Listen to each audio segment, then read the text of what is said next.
Veio, porém, a lei para que a ofensa abundasse, mas onde o pecado abundou, superabundou a graça. Romanos 5:20. Spurgeon inicia esse sermão com uma constatação clara e pesada. O mundo está mergulhado no pecado.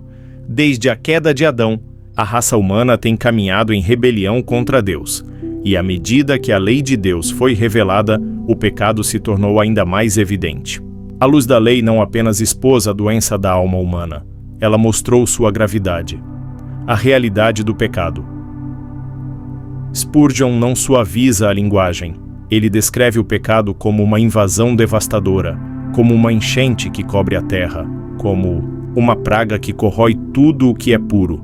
Ele aponta não apenas para os grandes pecados, assassinato, adultério, blasfêmia, mas também para os pecados do coração, orgulho, incredulidade, egoísmo, frieza espiritual. O pecado se multiplica como erva daninha em solo fértil. Em todo canto da vida humana, ele brota, cresce e se espalha. Spurgeon. O pecado, segundo ele, não é apenas um problema externo, é uma corrupção interna. A humanidade não peca porque é tentada, peca porque tem prazer no pecado. É a inclinação natural do coração. A função da lei Spurgeon, então, explica o papel da lei de Deus. Ela não veio para salvar, mas para revelar.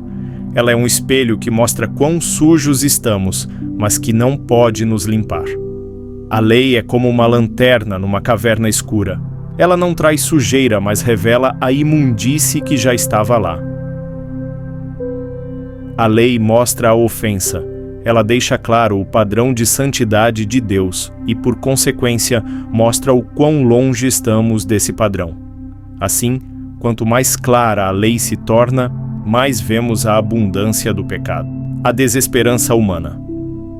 Neste ponto, Spurgeon leva o ouvinte à beira do desespero. Ele quer que o pecador sinta o peso da condenação, porque é nesse momento de desespero que o coração se torna pronto para ouvir sobre a graça.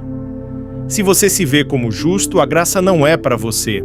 Mas se você se vê perdido, condenado e sem esperança, então prepare-se, porque há boas novas. Mas onde o pecado abundou, superabundou a graça. Romanos 5:20. 1. A palavra que muda tudo. Mas, Spurgeon destaca o poder de uma simples palavra, mas. Ela é o divisor de águas entre a desgraça humana e a salvação divina. Onde parecia haver apenas juízo, Deus insere um contraste glorioso. Mas onde o pecado abundou, superabundou a graça. A graça não veio apenas equilibrar a balança, ela a inclinou completamente em favor dos culpados. Spurgeon. Ele enfatiza que Deus não se limita a responder ao pecado com justiça apenas, ele responde com misericórdia abundante. O significado de superabundar. Spurgeon explora o termo grego usado por Paulo, hiperperisseuo, que significa transbordar além da medida. A graça de Deus não apenas cobre o pecado, ela o vence com abundância, excedendo qualquer culpa, vergonha ou passado. Exemplo de Spurgeon. Imagine uma represa prestes a romper sob o peso de toneladas de água. De repente, uma força ainda maior chega, segura a represa, acalma a torrente e traz vida onde só havia destruição. Assim é a graça de Deus. Casos extremos de pecado, alvos de extrema graça. Spurgeon então traz exemplos bíblicos. Davi, adúltero e assassino, mas perdoado e chamado homem segundo o coração de Deus. Madalena-se possuída por 7 demônios, depois lavada e transformada em seguidora fiel. Paulo, perseguidor da igreja, convertido em apóstolo dos gentios. Esses exemplos reforçam: quanto maior o abismo do pecado, maior ainda a ponte da graça. A graça como dom gratuito. Spurgeon insiste: graça não se compra, não se conquista. É dom de Deus. A única condição para recebê-la é reconhecer que você precisa dela. A graça não é uma medalha de honra para os fortes, mas um resgate para os quebrados.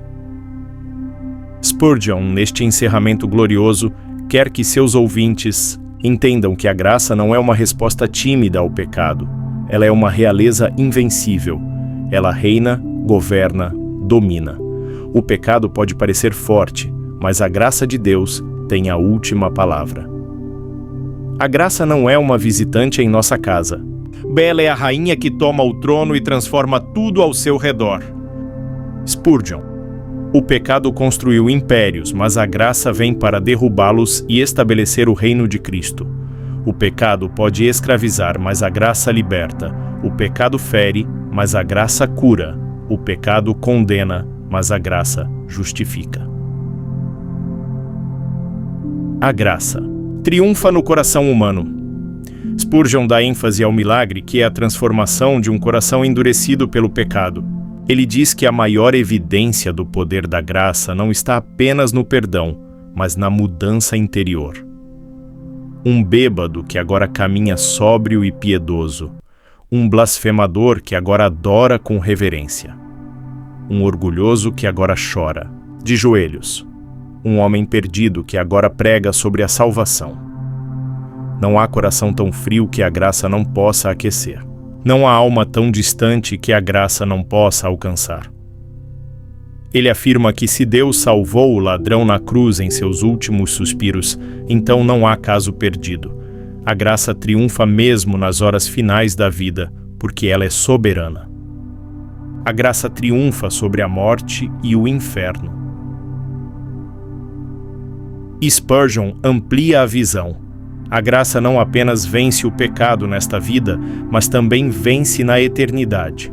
Ele diz que todo cristão, quando deita para morrer, faz isso com paz, não porque merece o céu, mas porque a graça já garantiu seu lugar lá.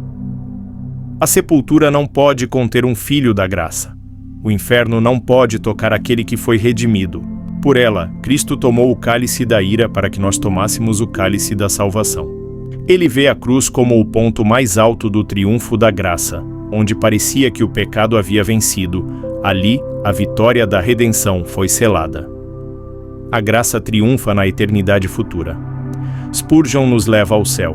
Lá ele vê multidões incontáveis, homens, mulheres, crianças, salvos de todas as nações, adorando ao Cordeiro. Não há ali orgulho nem mérito próprio, apenas um clamor eterno. Pela graça de Deus estou aqui. Ele diz que a eternidade será um hino contínuo à graça triunfante. Cada coroa lançada aos pés de Cristo será uma confissão de que a vitória pertence exclusivamente a Ele. A aplicação final. Quem é o alvo da graça? Spurgeon termina como um evangelista apaixonado.